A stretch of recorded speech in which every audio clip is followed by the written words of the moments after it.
Hey everyone, it's Anthony. Terribly sorry there was a bit of an issue with my microphone this episode. My audio is not too bad, he said, and now you believe it. Anyway, you don't need to hear everything perfectly to learn something. That's what teachers say. Thanks, sorry, bye.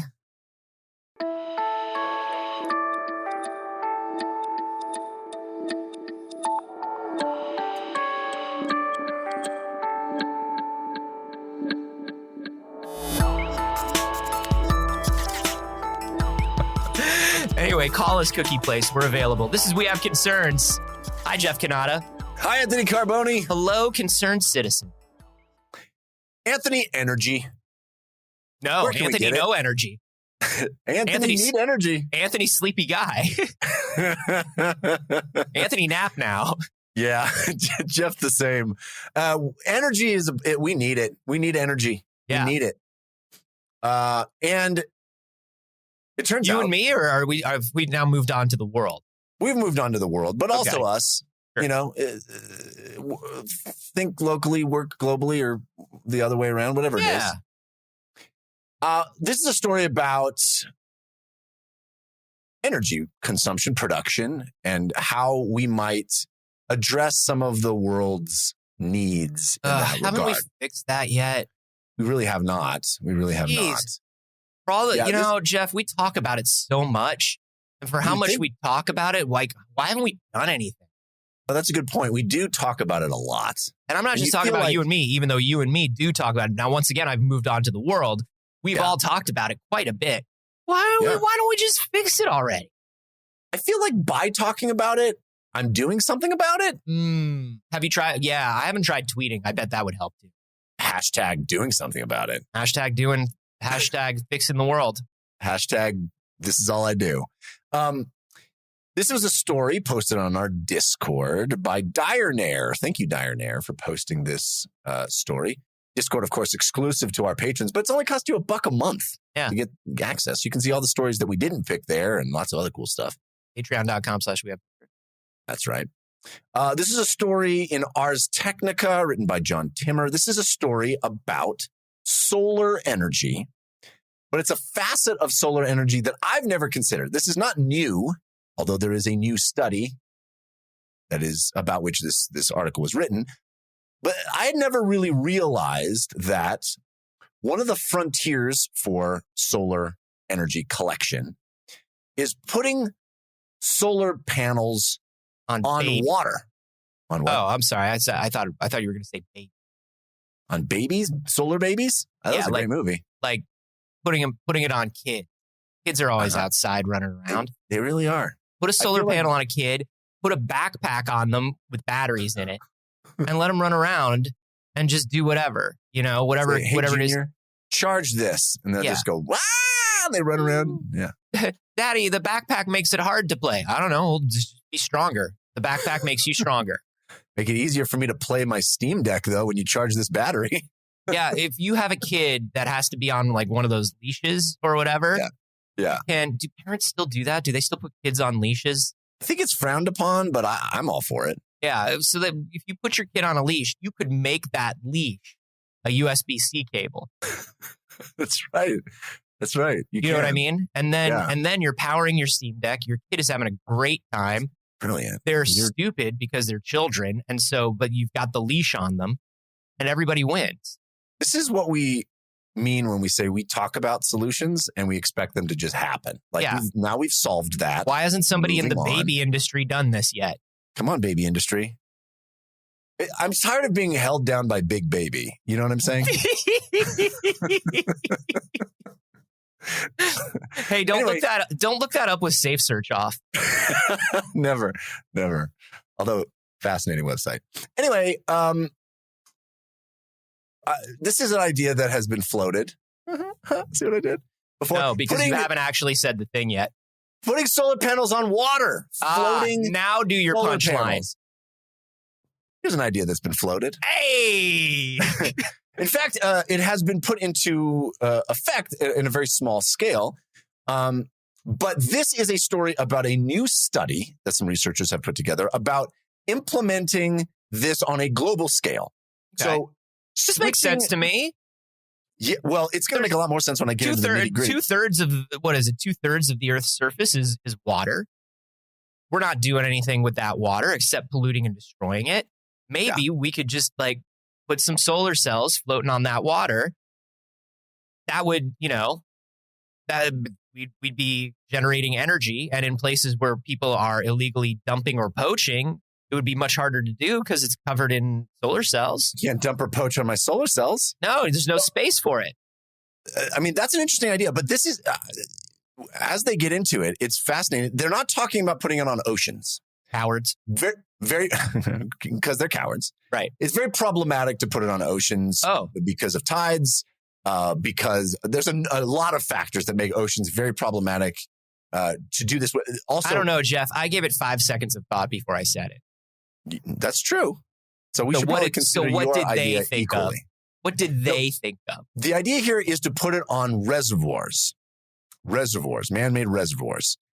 So the notion would be, the reason for that is A, we can control it better. B, closer to the things that we already use to harvest energy. A lot of reservoirs are next to hydroelectric plants. Sure. So if you're going to put solar panels on top of a reservoir that's already tied into a hydroelectric plant, you can sort of kill two birds with one stone. You can have the hydroelectric plant network, the grid there, harvest that energy, and you can kind of make that a hybrid electro power station. Oh, I like that. Kind of cool. Yeah, that sounds good. So that sounds easy. That sounds easy peasy. Why are we doing that? Well, it turns out that solar collection of solar energy has dropped in cost dramatically over the last couple of decades. Yeah. It's gotten really, really, really cheap.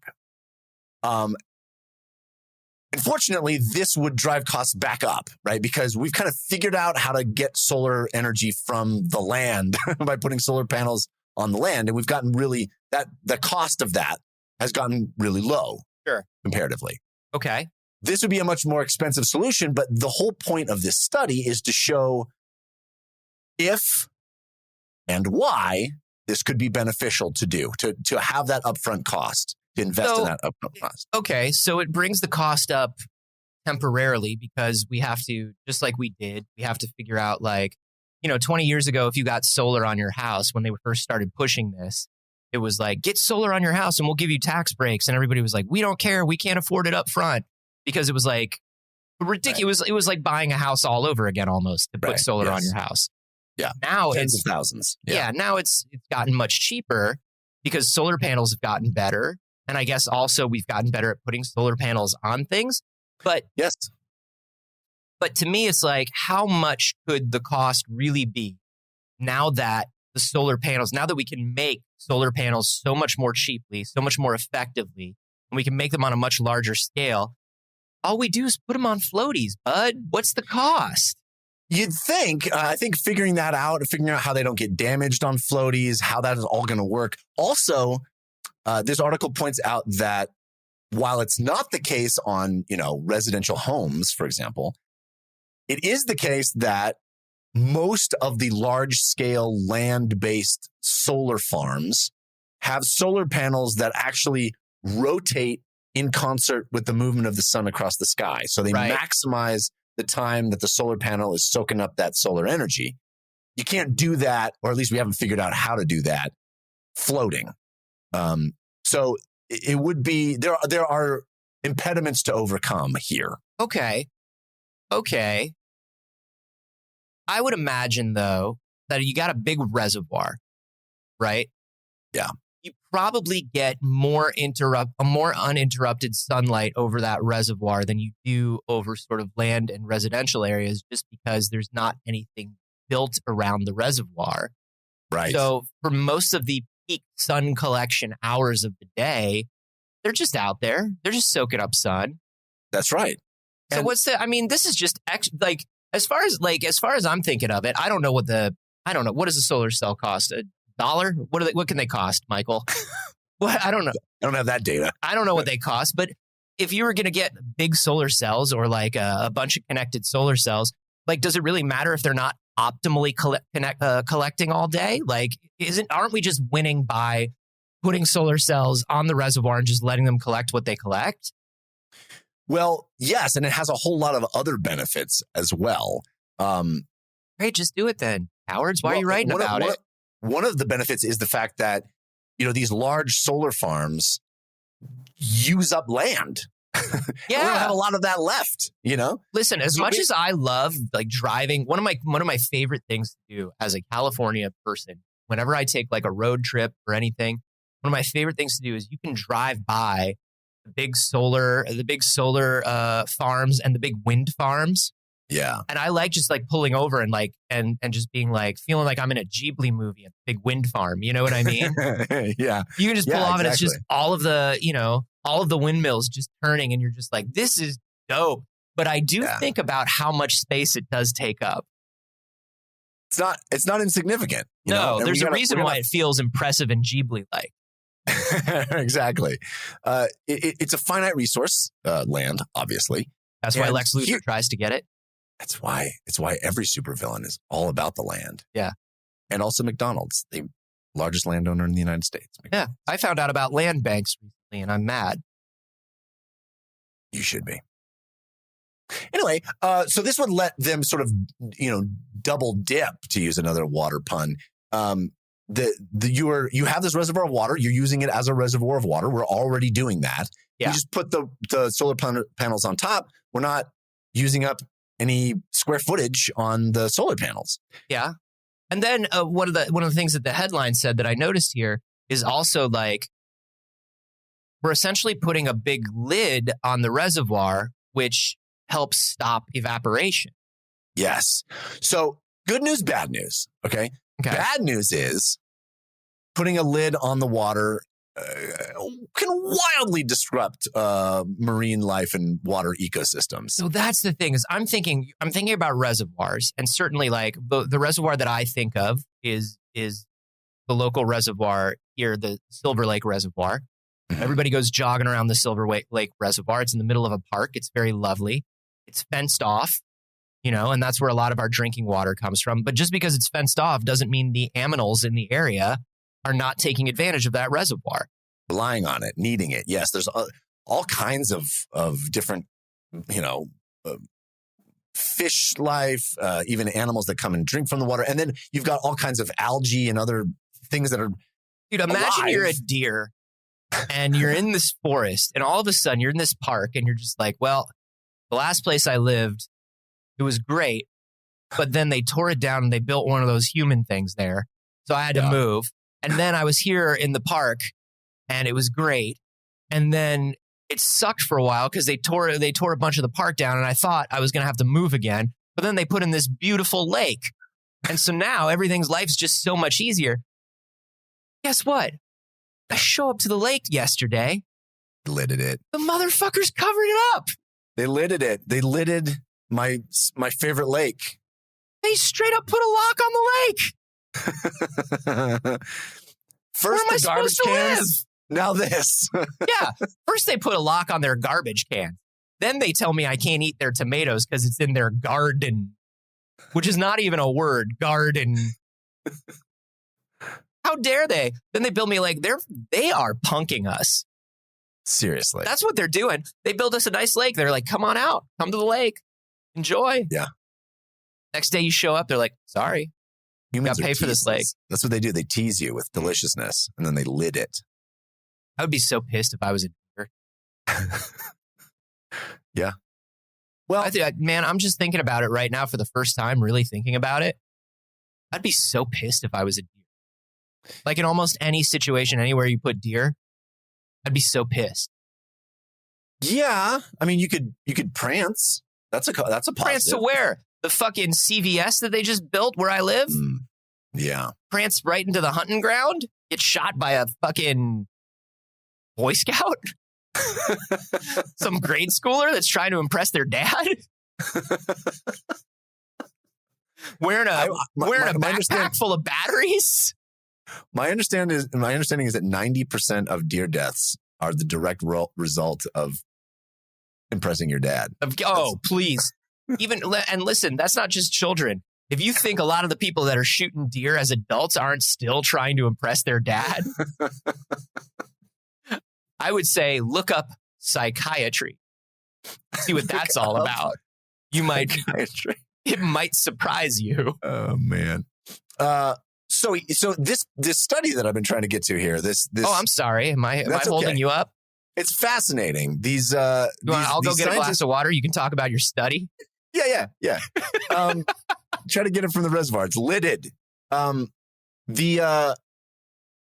This is the first time that people have done studies about, floating solar panels before. This is the first time that anyone has done it on a global scale.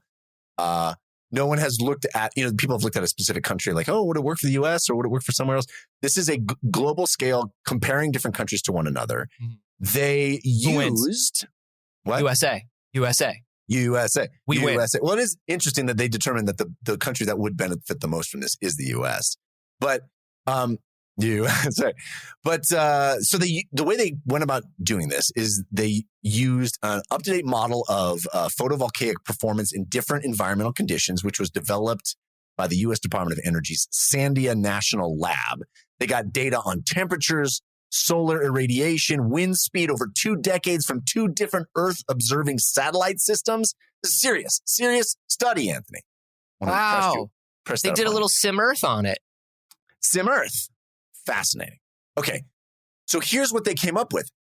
The lidding problem that we just identified for the deer and, environment in general, their proposal to take that into account is that we put solar panels on 30% of the surface area of any given reservoir. Yeah. I mean, listen, I didn't need to run a study. I could have told you that. The answer is don't cover the whole thing, dummy. Yes. Thank God they had 2 Earth simulation labs working the whole time to be like, hey, the problem if we cover this all up is like, what does the animals do? And it's everything like, dies. Well, then I would say don't cover it all up, Bob.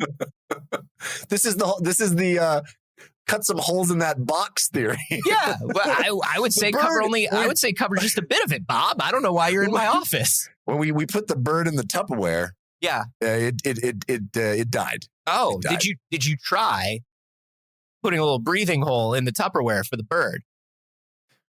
Well, the lid of the Tupperware covers the entire Tupperware. Sure, but we could cut a little. You know what? I see what you're saying.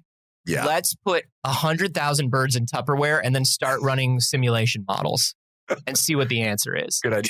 Good idea. That's why you're the boss, Carl. Thanks. Just don't cover all the water, dummies. So they did this study based on what they call a 30-30 limit. So a maximum of 30% of a surface or 30 square kilometers, whichever is lower. Okay? Okay.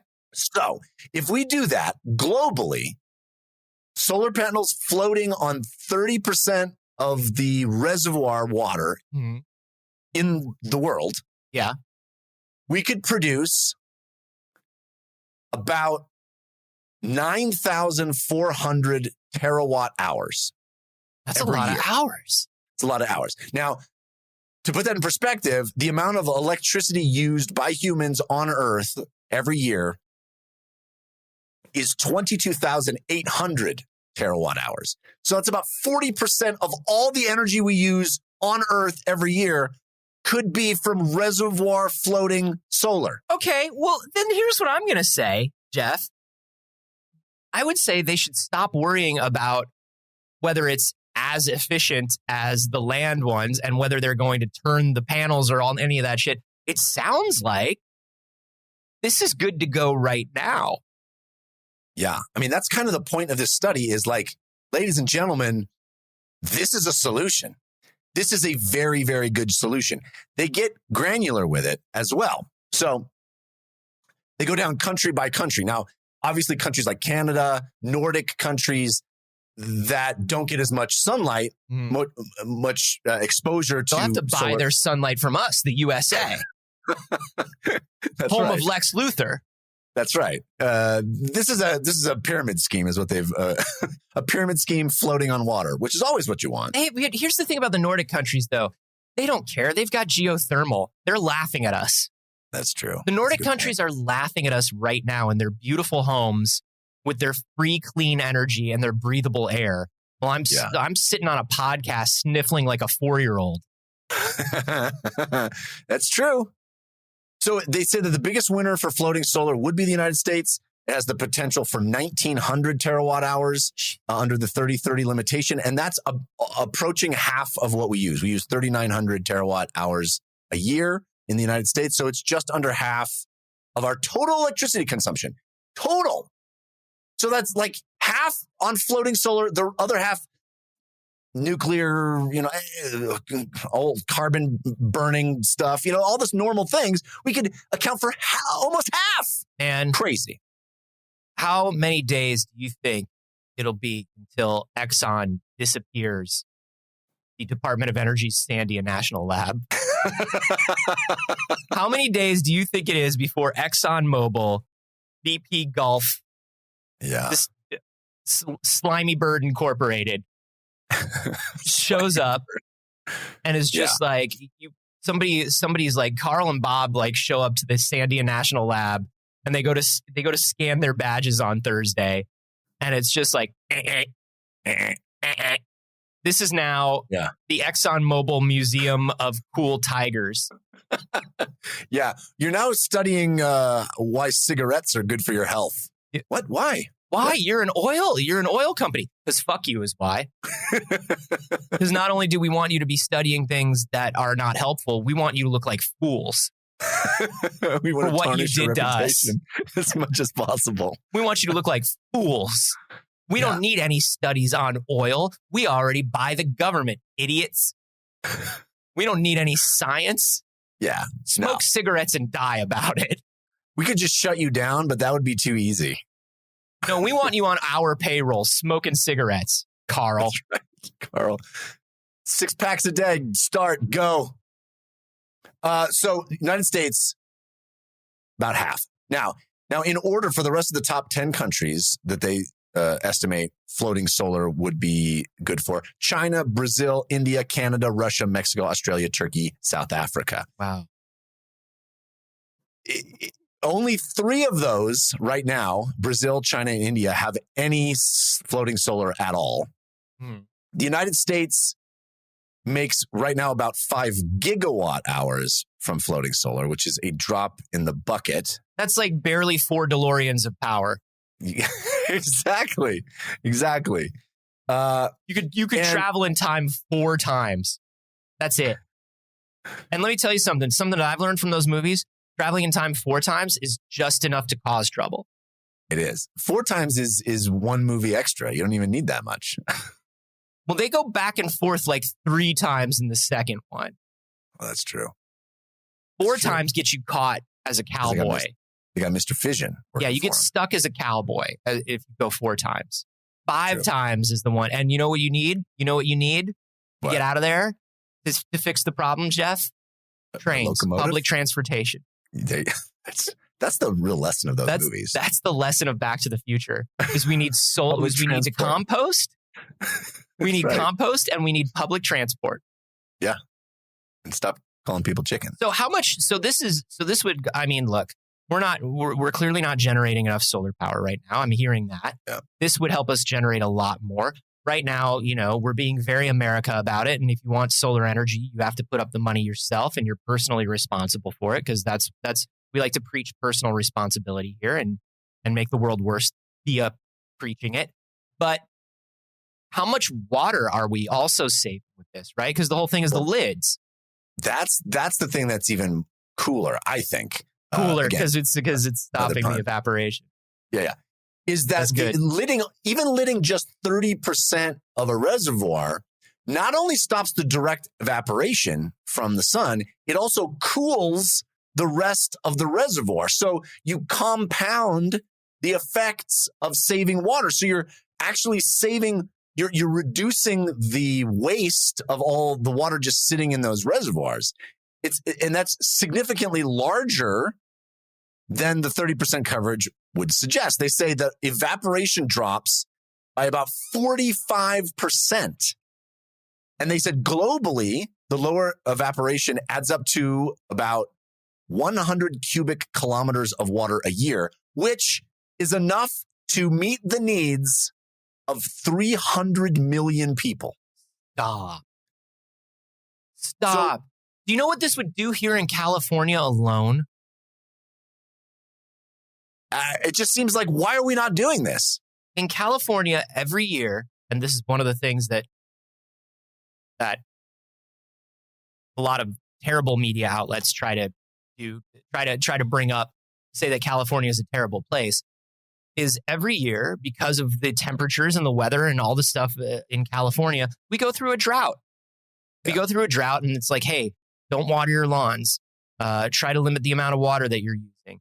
And from the outside, everybody looks at it and they go, oh my God, California is like Mad Max. It's like, we're not like Mad Max. We just live in a dried up, arid climate more so than you do. This would help out a lot. We make Mad Max. We gave you the idea of Mad Max. That's right. Actually, Australia did that, and we bought it from them. USA. We stole that from them. USA. But yeah, this would change a lot going forward. It's a massive improvement on what is already a pretty useful technology. It's like, hey, we've figured out how to make solar, how to harvest solar energy. Just put it on the reservoirs, put it on the water, a small percentage. They even do a breakdown of if we only did it on 10% of the surface area of reservoirs, it would still be a massive win. It would allow production of 4,300 terawatt hours per year. That's the thing that's like crazy. It's like we are, when you're talking about we're doing things in gigawatts right now. Yeah. We're clearly operating at like the lowest level. We are at a position right now in human history where changing anything, even a tiny bit for the better, is like a 300% change for the better. Like, we don't need to do much. Yeah. You know what I mean? We don't need to do much. Like 10 houses in your neighborhood. To do much. That's the most important point. We don't need to do much, and we're not gonna do much. I don't wanna. We're not. There's no way we're doing much. But that's the thing is, like, I remember when houses started, people started buying solar for their houses, and it was like, oh, we're actually giving money back to the grid. We're producing more energy than we use, which means we're more. And it's so funny because, like, the proof is out there. That means that for one home to have solar panels, they produce more power than they use on the grid. That means it doesn't matter what it means on a large scale. It means on a small scale, what they're doing is more efficient than a nuclear power plant. Do you know what I mean? You can, and the thing is, like, proponents of nuclear power or coal-based power or gasoline or any of this stuff will try to be like, but look at how much the output overall of this power station is, or this power plant is, versus what we could do with this, with miles and miles and miles. And it's like, well, shut up, because this family can do it on their roof. And so I don't care about like a lot of this other stuff. The moment like 10 people in your neighborhood get solar, all of a sudden your neighborhood is like making more power than it uses. Yeah. Which is wild. And it's something that we're not talking about a lot, and we don't care about a lot for whatever reason. And it's like, hey, worldwide, that would be great. But like, if LA did 30% of the reservoir that I was just talking about, that would be the entire, Silver Lake area, that reservoir, the reservoir, doesn't just serve Silver Lake. The Silver Lake Reservoir serves a lot of East LA. I would have to imagine all of a sudden there would be way more water and way more free, clean electricity for all of East LA, which, by the way, Los Angeles, for people that are outside that don't know, Los Angeles is thought of as a city. Los Angeles is a county. Yeah. Los Angeles is as big as most counties. Yeah. It's huge. So like when I say East LA, that's multiple cities worth of water and electricity. Yes. Hundreds of thousands of people. And it just seems like it's stacking wins here. It's a win. Yeah. It's a win. It's a win. We save water. We generate all this power. We don't have to use up land. All these benefits. The one downside. Yeah. Why are we not doing it right now?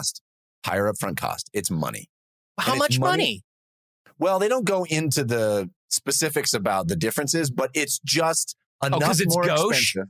Because it's gauche to talk about it. They don't want to talk about money or politics in front of us. It's just enough more expensive that nobody is doing this. As I mentioned, they won't even clear 5 gigawatts of installed capacity before 2027. So nobody even has plans on the books to start floating their solar panels. But it feels like this kind of a study, this kind of data, it's like benefit. It just it takes somebody to go, well, we'll put in the R&D to figure out how to make it super cheap and super easy to put these on water. And then once we figured that out in the way that we've figured out how to put them on land cheaply, then it'll be simple and then the whole world will benefit. Do you think they just played Sim Earth and then after 2 years when someone came into their office, they were like, oh shit, I was supposed to do the solar study. And they're like, well, I'll just write down a bunch of stuff that's common sense. and say that we did it. Comes right on the heels of their previous study. If you put a person in a room with no walls, they slowly go insane. Yeah. We did a study on the removal of ladders from public pools and how it increased the death rates. Carl, did you just spend the last 3 weeks playing Sims 4? No. It has too many micropayments. I was playing Sims 3. That's where the series peaked. Anyway, we got to lie to the government before ExxonMobil gets here. I like to think that when ExxonMobil comes in, like the leader of ExxonMobil does have 2 tigers on chains. Yeah. Is walking them like hyenas, like Harley Quinn does with hyenas. Right. I want to think that like the ExxonMobil for like the longest time was just like, look at this cool tiger and all their advertising. And it was just like, aren't you killing tigers? Aren't you killing everything? And they were just like, look at the powerful, clean energy of this tiger running through the forest. So I like to think that like the leader of ExxonMobil, who I imagine is Richter Exxon. Richter Exxon and his right-hand man, Stanley Mobil, come in. And they just have like, Richter has like 2 fucking giant Bengal tigers on chains. And he brings them to like government meetings with the Department of Energy and stuff. And he's like, and they walk in and he's like, oh, does this intimidate you? I'm so sorry. I did not mean, trust me, my tigers, petroleum and power are simply here to calm my thoughts. They are as harmless as I am. Department of Energy, don't worry. Well, yeah, you say that, but they took a bite out of Laura from accounting. A simple bite. She just looks so sweet. Laura, you look like the sweetest little thing. Don't worry. They just love you is all. If I was not a sweet man, would I have not given Laura a tourniquet? I'm here. Yeah, you did give Laura the tourniquet. We're just here to speak. You charged her for it, though.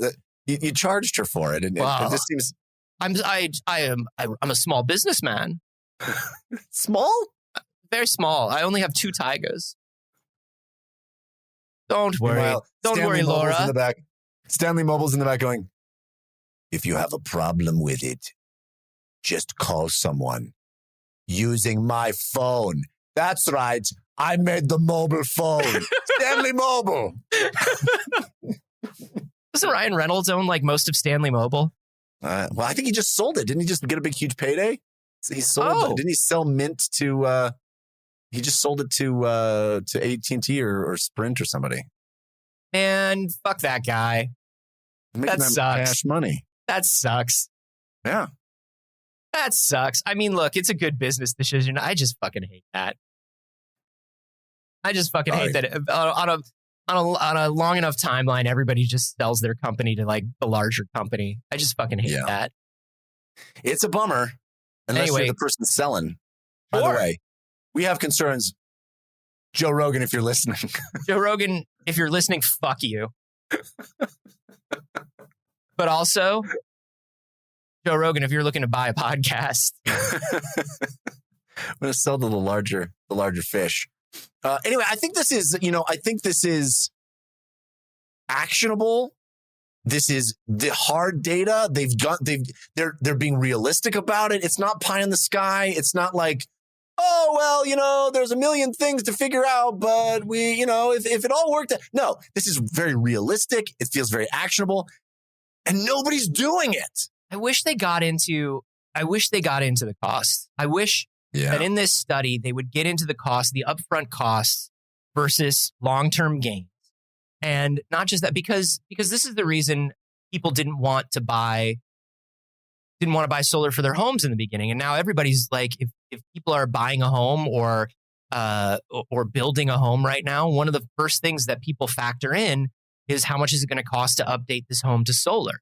Like it's become a thing, so much so that I think they've taken away the tax breaks for it, right? Or they're taking them away. Yeah, I think it's state by state at this point, but some of them have gone away. Yeah, because it's just like, because unfortunately, this is the way the personal responsibility thing runs.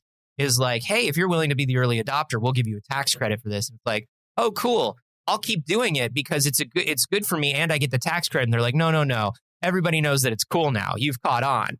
So we're getting rid of the tax credit. So, right. But I would like to see, because I don't know what it's been like for you on your house.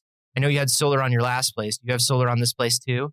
No, we don't. Okay. I want to. I really want to. But so no, I know you had solar on your last place and you were like, it will be like, I'm looking at the money and I'm looking at what's going on and it'll be 10 years. But after that 10 years, I'm literally getting free electricity. That's right. Yeah. And so it's kind of like I understand why for a family, for a person living a single lifetime, 10 years is like, well, it takes 10 whole years. Yeah. So I don't know what I want to do. For a city, for a government, for a country, for something that is, hundreds, that is, hey, this is, we've got to think about what's the city's going to be like 50 years from now, 100 years from now, 200 years from now. That's how you run and plan a city.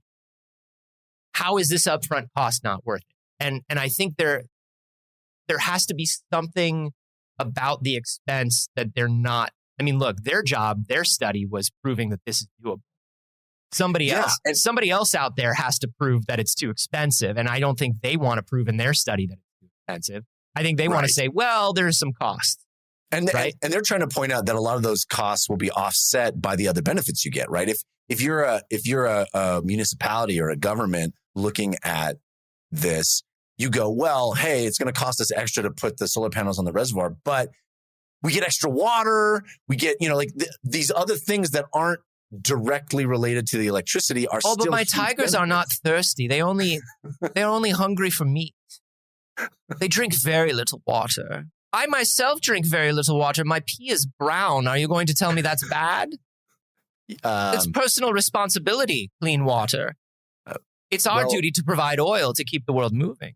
All the water that you get anywhere near is brown as well, sir. But you just have to let it settle. See, over the 10 minutes we've been talking, the particulate in the glass has lowered.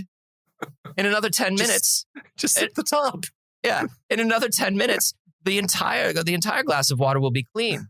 And in another 15 minutes, I know that your children will be leaving school, and I know what school they're leaving. We are just talking about time.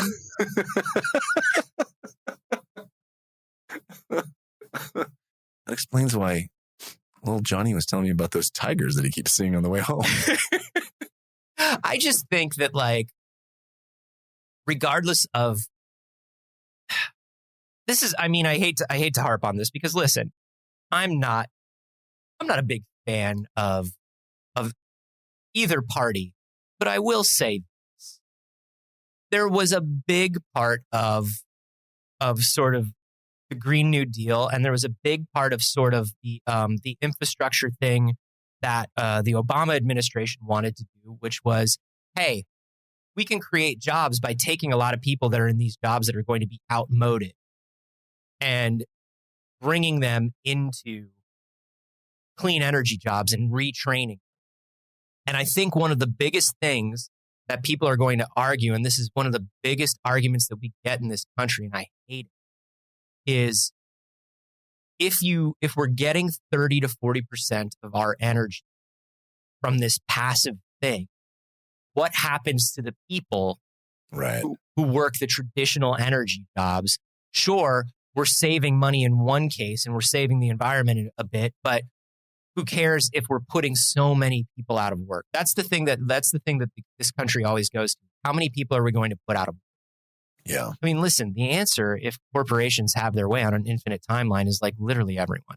All the people. All the people. We'll all be working for pennies, and we'll be working 1 million hours a week, and it'll be horrible, and the air will be dirty, and the water will be brown. Fire all the people, hire all the tigers. That's the ExxonMobil way. That's the ExxonMobil way. So, I mean, I think that's the big argument that they are going to come up against with this plan. It's like, yeah, it's a plan that makes a lot of sense, but what do we do? What do we do about the jobs? Well, I mean, I'm no expert there, but I feel like there's a lot of new. That's what always the explanation is. There's new jobs in these other sectors of figuring out how to do the water stuff. What I like most if about you're working, let me tell you something. If you're working in a coal mine right now, yeah, working on a line building solar cells, that's a much better job, bud. Yeah, that's a much better job. If you're working on in a coal mine right now, thank you for downloading the podcast. We appreciate it. We appreciate it, and because you had to you can't stream it down there. No, we have to be one of your subscribed podcasts that you wake up, you put on your hat with the light. You decide. And, it's a lot of commitment to say, I'm only going to have these podcasts because I can't during the day just download some new ones. And let me tell you something. I've declared podcast bankruptcy. I subscribe to so many podcasts and I only listen to 3. Yeah. And then once every 3 weeks, I have to delete all the episodes of the ones that I haven't listened to. So if you're really listening to this podcast down in a coal mine, number one, breathe as little as possible. And number two, thank you for downloading the podcast. Thank you. What I love most about this notion is that, there's a lot of energy solutions or climate change solutions that feel a little sci-fi, feel a little, like we'll just shoot mirrors into the atmosphere and reflect all the ozone, the wall of giant fans that we talked about that were like going to blow cold air back to the Arctic. Right. This is something that is literally being done right now, just on a small scale. And all they're saying is bigger scale for something that we already know how to do. We're doing the thing and it works. Let's just keep doing the working thing. Right. And I love that. I love finding a solution that we know is doable. It's just going to take a little investment to get it to scale, Yeah. So. I do want to say before anybody thinks that I don't believe that clean energy will create those jobs. It absolutely will. I'm bringing up the straw man argument that everybody always brings up. That's all. Right. I think this. And if you are a straw man, thank you for downloading the podcast. Thank you for downloading the podcast because I know how difficult it is for straw men. I know that it's tough because as an effigy, you are not able to do much other than burn. My understanding too is you don't have brains. That's what you need. That's true. My understanding is also that the magic was inside you all along. These are my understandings. Now, this seems like a no-brainer. I hope that, even if the National Department of Energy, even if the government, the national government doesn't take this to heart and start passing policy, which we know the national government is not great at passing environmental policy. I hope that at least on a state level, a municipality level, certain states and certain cities will look at this and be like, well, this makes a lot of sense for us. Yeah. Part of the analysis here was they said that they estimate about 150 cities with populations over 1 million people that could meet their electricity demand entirely through solar on nearby reservoirs. And only 30%. Can you Entirely. imagine? 150 cities of over 1 million people. It's just like, come on, let's get this done. Let's just do it. Can I tell you, I go down my weird hyper-focused rabbit hole stuff. I get ideas in my head. And then my brain says, what a silly idea. Let's spend the entire day on it. And one of the things that I looked at was like, I live in a place where I get a lot of sun. I've got a bit of an overhang over my balcony. I've got I was like, I rent, but I was like, what's the cost of just like buying a solar panel or buying solar panels, connecting them to a battery and an inverter, and how much of my daily life in my apartment could I power off of this? Right. Right. Like, what could I power? Could I run like my TV all day? Could I run like my lights? Yeah. Like what could I do? And I'll tell you, this was a couple years back, and at the time that I looked at it, I was like, this is I'm doing this. This is how you got to the child backpack idea, right? Yeah, because then I was like, well, slippery slope to kids with backpacks. Because it's like the carcinization theory of evolution, where everything wants to be a crab. If you look at really clean energy and efficient energy, eventually it is just children with batteries and backpacks. Optimally it's running on treadmills in the sun. It's Godwin's law of energy is what that is. That's what it is. All roads lead to kids with batteries on them. That's all. That's all. That's the best way to do it. But I'll tell you what, if anybody has any ideas of how to do that as somebody that rents in a way that doesn't make me look from the outside like an insane person and cost me $5,000 to start. Yeah. Hit me up in the Discord. Let me know what's up. That's awesome. What did it cost when you put solar on your old house? I think the upfront was $20,000 or something, somewhere around there. Okay. So it was not cheap, but then your power bill instantly became free, but you were making payments on the solar. That's right. And it also increased the value of our house when we sold it.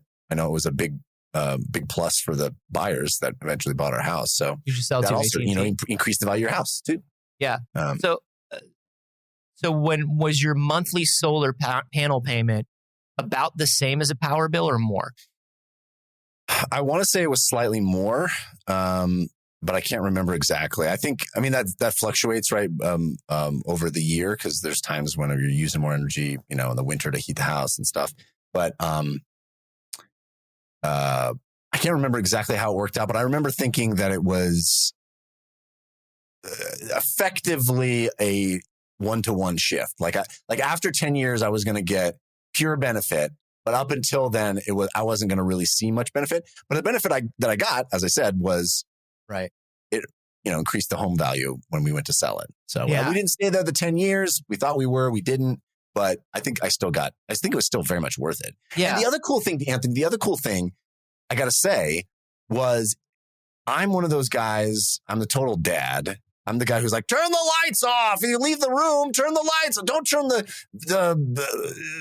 air conditioning down. We're fine. All that like stressing about keeping the electricity bill low. Yeah. And when I had solar, I didn't care. Leave the lights on. I don't care. We're fine. You think that that's an epigenetic switch that gets flipped the moment you become a dad? Yeah, I think it might be. I think it's because I don't think you're biology. That guy, but you absolutely I believe that you became that guy. I became that guy. Yeah. I think that's so hilarious. That's such a dad thing.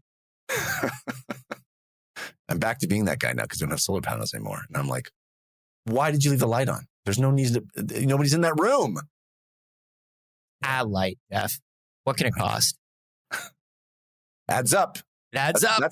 That's the dad mantra. That's the dad.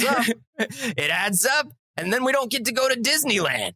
You know what I told my son literally yesterday? I don't know, but I bet you feel ridiculous for it. I said, son, do you understand that it's cold in the refrigerator and it's warm in the house? and that when you leave the refrigerator doors open, the warm air of the house makes the refrigerator work harder. You can't just stand there with the doors open to the refrigerator. And then I walked away going, I am my father. That's the lamest thing I've ever heard, Jeff. You suck.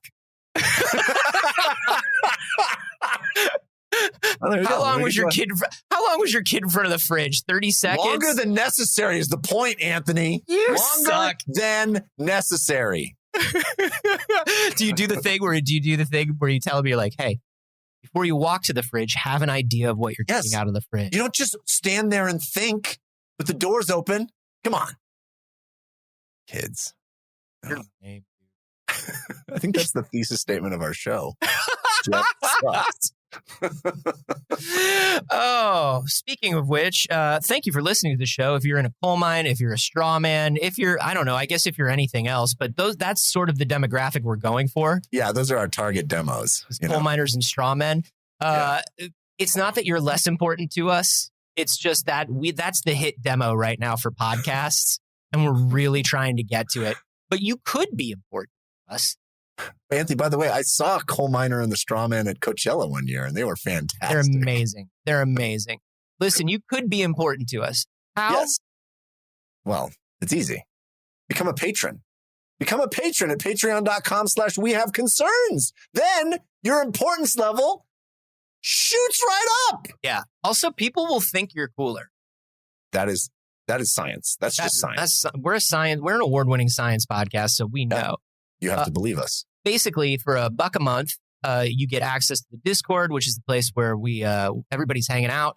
We're all talking. Are we talking about you? You won't know unless you give us $1 and find out. For $3 a month, you get the cold opens. We just gave you an example of one of those on last week's episode. It's basically an entire second show that you get. And then for $5, you get video and fancy extra Q&As with us every month, and all kinds of. Just go look at Patreon.com. Check it out. Don't listen to us. Look, leave the coal mine. Get on the internet. Go to patreon.com/wehaveconcerns. Put out the fire you're on. Clean out your black lung. And well, I was talking more about the straw, but that's also true. You should put out the fire that you're on if you work in a coal mine. Because those things, they burn for a long time. They really do.